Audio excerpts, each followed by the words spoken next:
Bonjour, alors on reprend avec la collection, achète la collection Alien qui vise à former donc le xénomorphe du film de 79 de Ridley Scott, une créature qui au final fera 1,20 m, qui est au 1/2. Je rappelle à toute fin utile que cette collection je la fais pour un ami qui ne pouvait pas s'abonner depuis son pays, donc du coup on en profite pour vous présenter les numéros et notamment les fascicules, mais je ne vous présente que les pièces, je ne les monte pas, je ne monte pas l'Alien.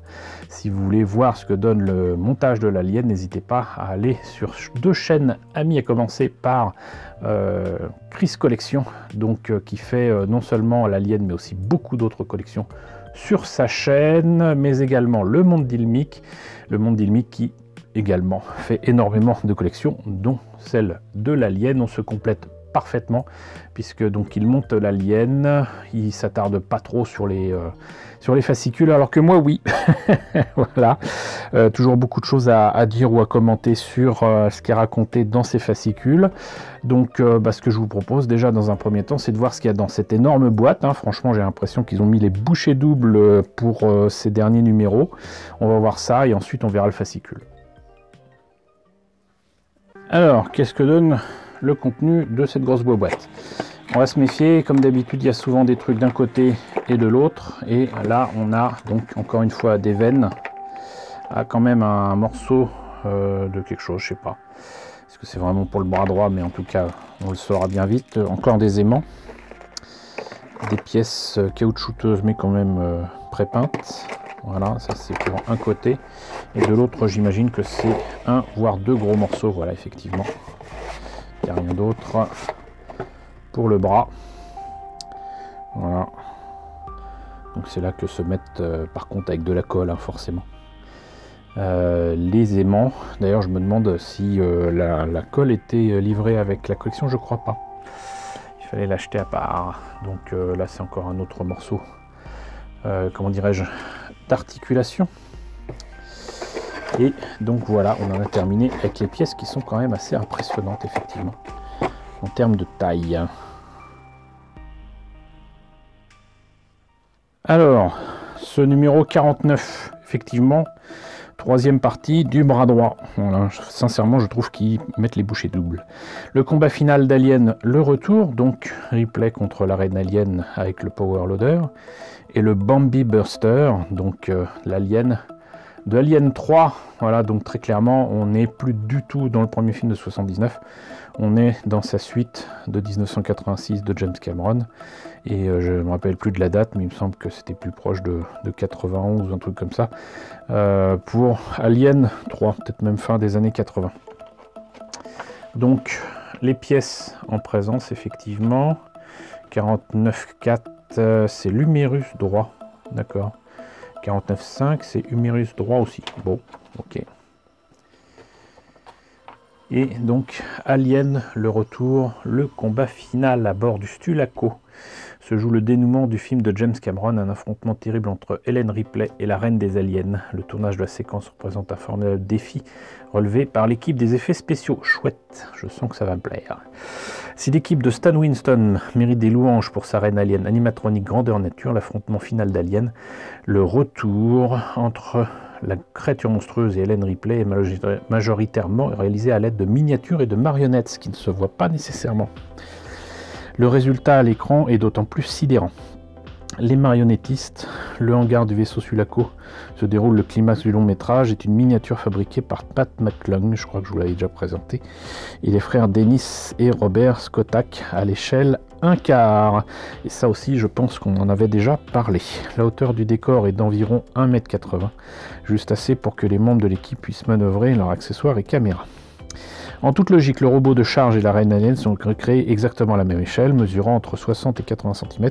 Les deux marionnettes sont conçues par Doug Beswick, un vétéran du stop motion, technique d'animation permettant de créer du mouvement à partir d'objets immobiles, qui a notamment travaillé avec Phil Tippett. Voilà, Phil Tippett dont je vous ai déjà parlé. J'ai présenté un coffret absolument magnifique, un documentaire sur ce grand monsieur, donc si vous n'avez pas vu, c'est par là.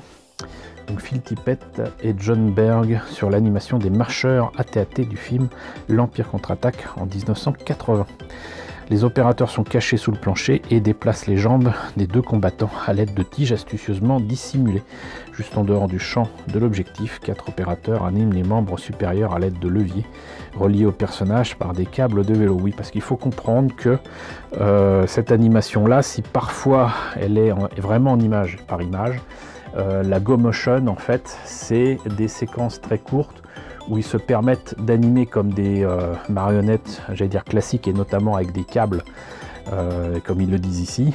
Ils le font de manière subtile, de telle façon à ce que ça puisse capter le flou du mouvement et de le faire naturellement. Voilà, c'est ce qu'ils ont fait sur leur encore aussi dans le Retour du Jedi. Guirlande de Noël. Cette approche relativement low-tech permet au réalisateur James Cameron de changer rapidement ses emplacements de caméra et ainsi de multiplier les angles de prise de vue. Je vois pas le rapport avec les guirlandes de Noël. Encore une fois, les intertitres sont vraiment mal placés. Chaque soir, en assemblant les rushs de la journée, le cinéaste peut décider des plans qu'il devra tourner le lendemain. De nombreux inserts seront ainsi improvisés au fur et à mesure sans que le budget en soit lourdement impacté. Superviseur des effets spéciaux de post-production, Brian Johnson, on a déjà parlé aussi, participe à la fin de cet hallucinant climax, lorsque Ripley, son adversaire, tombe dans le sas du Sulaco. McClung recolle les morceaux. Je vois toujours pas le rapport avec les guirlandes de Noël. Disposant de portes mécanisées, le décor du sas est en fait une miniature installée tout en haut du studio et la voûte étoilée est simulée en contrebas par une sorte de tapis de sécurité que Johnson a constellé d'ampoules, d'ampoules habituellement utilisées pour les guirlandes de Noël. Je rêve pas, l'intertitre est là. Là ils mettent McClung recolle les morceaux, les ampoules des guirlandes de Noël, c'est là. Cette toile spatiale est tendue manuellement par les techniciens répartis aux 4 coins du studio. Leur mission consiste à amortir autant que possible la chute du robot de charge lorsqu'il s'agit de la seule et unique marionnette construite pour le tournage. Hélas, tout ne se déroule pas comme prévu. La toile se resserre au contact avec le robot, lequel heurte violemment le sol et explose en 1000 morceaux. L'accessoire doit être réparé en urgence pour une seconde prise et le scénario se répète. Au terme de la production, l'équipe de Pat McClung réussit tout de même à recoller tous les morceaux et à lui redonner son vernis d'origine. À la demande à James Cameron qui compte bien l'exposer dans son bureau. La chute de la reine dans l'espace, enfin, est réalisée en stop motion, effectivement. La marionnette est animée image par Doug Beswick et la caméra est programmée pour effectuer un micro-mouvement entre chaque image. C'est ce dont je vous parlais. Portrait, j'aime bien leurs portraits. Dennis et Robert Skotak, on en a déjà parlé, mais ils font un portrait. En 1980, James Cameron fait plusieurs rencontres importantes sur le film Les Mercenaires de l'espace. Là aussi on en a déjà parlé, où il officie en tant que chef décorateur. Celle avec le compositeur James Horner, mais aussi celle avec Dennis et Robert Skotak, 2 artistes qui ont décidé de se spécialiser dans les effets spéciaux miniatures. En 1986, Alien le Retour offre aux 2 frères leur premier grand crédit hollywoodien. Propulsés dans la cour des grands, les Skotak participent ensuite aux prises de vue sous-marines d'Abyss, avant de fonder leur propre compagnie, Forward Productions. Sous cet étendard, ils fabriquent les miniatures hallucinantes pour Tremors, Darkman, Terminator 2, Batman le défi, Chérie j'ai rétréci les gosses, The Arrival, Mars Attacks, Titanic ou encore X-Men 2.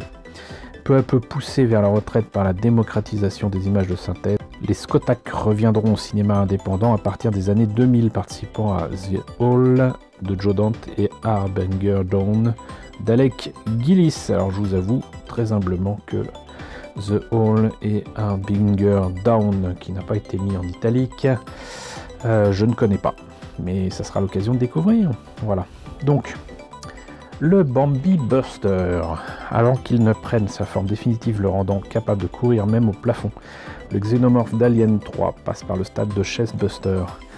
L'aspect qu'il revêt est alors très proche de sa phase adulte, effectivement. Il est très différent de la forme qu'il a quand il sort d'un humain, ce Chest Buster. Dans Alien 3, alors qu'une cérémonie funéraire est donnée en l'honneur de Newt et X près des hauts fourneaux, un chien erre dans un autre endroit de la colonie pénitentiaire.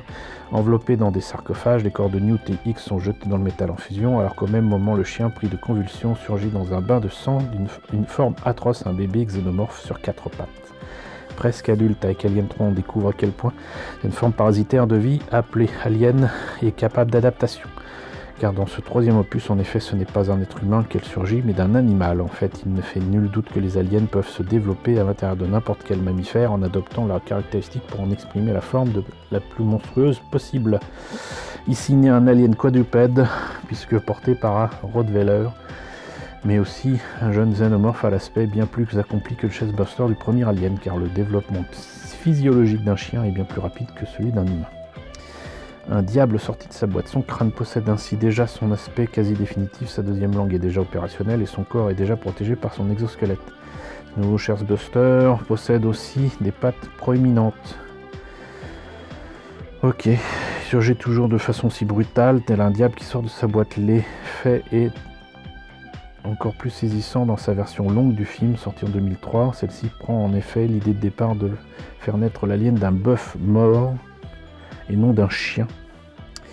Dans l'abattoir où se déroule la scène, le bœuf est pendu au plafond et se met à gigoter de l'intérieur avant que le Bambi Burster le perfore littéralement puis s'écroule sur le sol ébranlé par la violence du choc qu'il a lui-même engendré. Bon, c'est relativement intéressant, mais ça ne fait que émettre un certain nombre de théories par rapport à une scène que ça décrit. C'est pas génial. Pluton est-elle une planète? On s'en fiche, on n'en parle pas dans Alien. Get away from her, you bitch. Dans Alien le retour, cette phrase que prononce Ellen Ripley à l'encontre de la reine Alien menaçant la jeune Newt est devenue culte. Ouais. Ok. Bon, bah écoutez, ce numéro 49 était quand même relativement intéressant. N'hésitez pas à me dire ce que vous en avez pensé dans la section commentaires. J'espère quand même que ça vous a intéressé. N'hésitez pas à liker, n'hésitez pas à partager, n'hésitez pas à vous abonner si ce n'est pas déjà le cas. Coucou aux nombreux abonnés qui nous ont rejoints ces derniers temps. Bienvenue ici. Coucou aux grands anciens qui me suivent depuis 6 ans. Merci à tous de votre fidélité, merci à tous de votre soutien sur Tipeee et sur Paypal. Surtout prenez soin de vous. Je vous laisse avec la liste des contributeurs de la chaîne et je vous dis à très bientôt pour la présentation numéro 49.